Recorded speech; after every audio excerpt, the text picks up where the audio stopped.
Now, many of those subjected to forced labour are also the victims of human trafficking. The UN found that among 50,000 trafficking victims, 1 in every 3 was a child. Action is underway at the UN. More than 30 international groups have agreed on a call to action to stop child trafficking.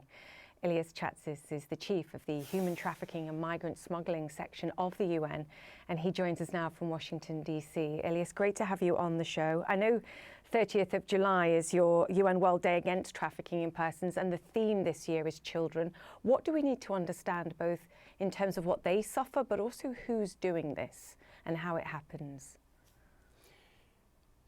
We need to understand that trafficking touches every part of society and every it doesn't look at color, at race, at countries. It doesn't look at ages, and especially children are particularly vulnerable. As you rightly said, 1 in 3 victims globally is a child. Collectively, we're failing children in this area, and we need to do more. It's a crazy number, 1 in 3 trafficking victims, when we know there are millions out there which are victimized in human trafficking. And at the United Nations, we're actually, as you said, going to be devoting the Global Day this year to child trafficking. I was just going to ask you, who's doing the trafficking? Who's predominantly the trafficking? Because in your latest report from 2023, I read that women trafficking other women and children is also a theme. So I just think as people watching this try and understand what's taking place, what should they also be looking for to perhaps be able to identify something that they may not realize they're seeing? Yeah.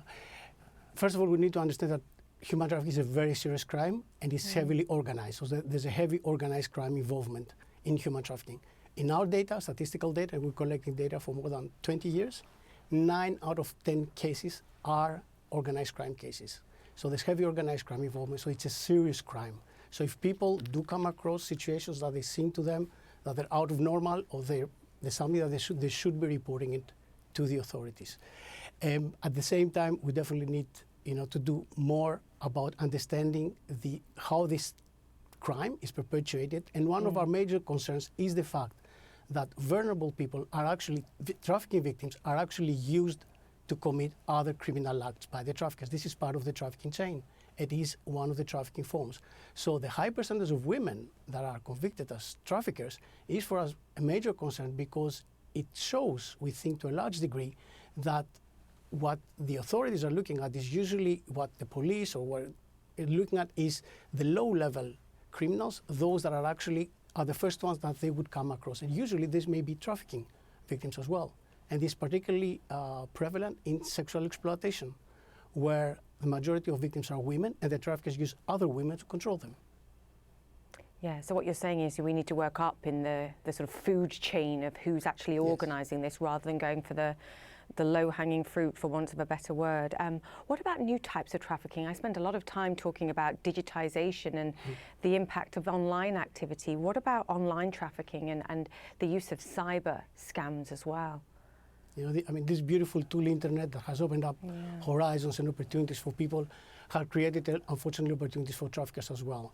So the online aspects of trafficking is a new form that has been emerging and has been growing quite fast, usually, especially during the pandemic, when there were a lot of people online. So that's where we saw an actually significant decrease of online trafficking, especially sexual exploitation, the posting of videos, sexual abuse, including of children. And we have now also a new form of trafficking persons, which is emerging and is particularly prevalent in Asia, what is called the cyber scams.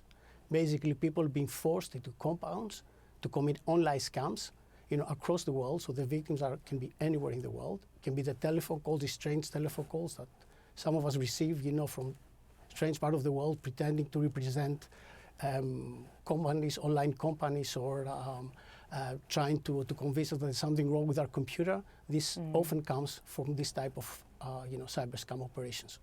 Yeah, I think when people are listening to this too, I like to get some sense of progress over years. I mean, we've now been doing My Freedom Day for 8 years, but I went back to a report that the UN did in 2009, so we're talking 15 years ago, just to get a sense of it. And one of the standout points for me was that the UN was saying many governments are still in denial, and that 2 out of 5 countries that you cover have not recorded a single conviction.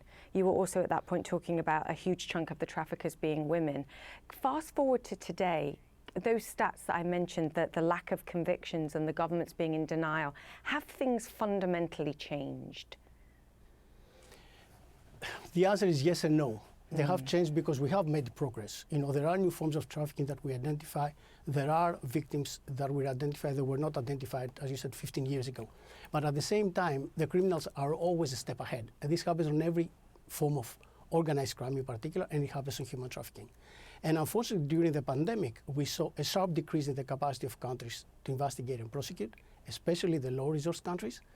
And despite the fact that for many of us, you know, the COVID pandemic is behind us, is something of the past, we still see that a number of regions still have difficulties in reaching up to the levels that were before the COVID pandemic. It has hit them very hard. It has hit their capacities very hard. And at the same time, we have this increase in these new forms of trafficking that making the situation more complicated.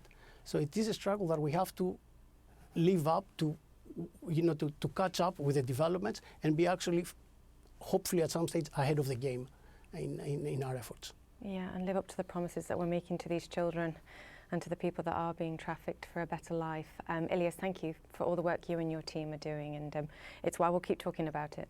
Thank you. Thanks for having me. Thank you.